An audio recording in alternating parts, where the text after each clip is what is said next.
In our vision, like my colleague has already told you, I'm not going to go into vision and mission, but a bit to emphasize what we have done in the area of media and gender.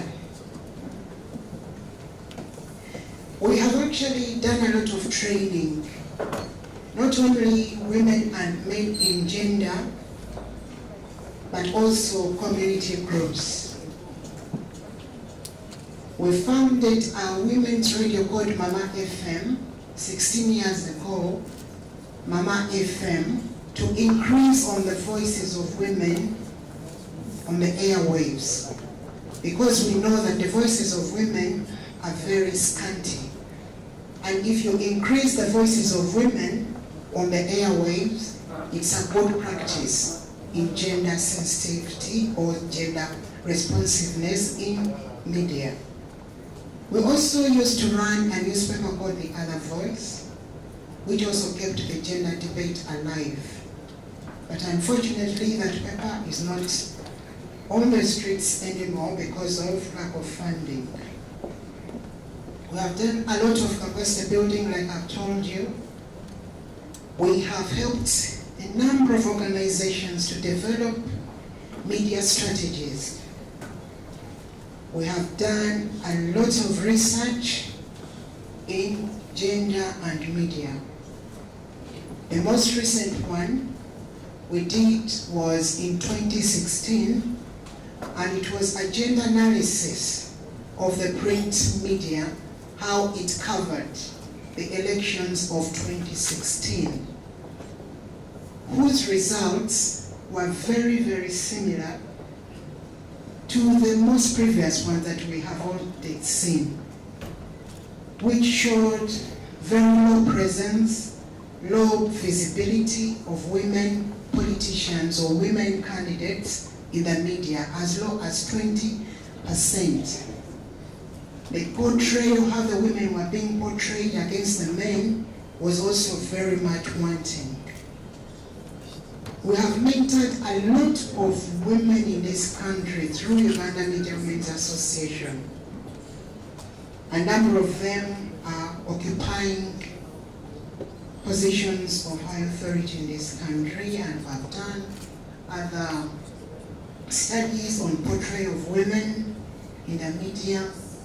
We have also done as a draft strategy for engendering the media in this country.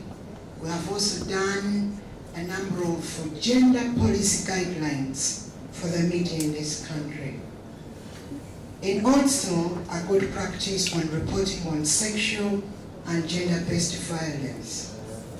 So many things that we have done in the area of gender and media in this country. Now I want to focus on the annual Gender Media Awards. How did it start? UMWA, we conceived this idea of the annual Gender Media Awards at the dissemination workshop of the study that I've talked to you about, the gender analysis of the print media, how they covered elections in 2016. When we were disseminating the results, and there were about 150 people, actually were even in this particular hall, were disseminating the results of that study. And one of the recommendations was that to help bring or engender media in Uganda, one of the things that we can do is to start recognizing people who are writing in a gender-sensitive manner. So that is how the Gender Media Award was conceived. And why did we do that? We felt that the existing initiatives to award excellency in media are very few. They are also very recent, and none of them was highlighting gender perspectives. We know about ACME, which is big and quite big and national, but I think they were lacking a bit on gender perspectives. We know about the Human Rights Journalists Network, which is recognizing human rights reporting, and we also know about WOSPA, and I think that is all, isn't it?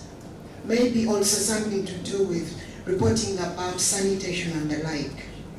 So the Gender Media Awards came in to kind of bridge this gap.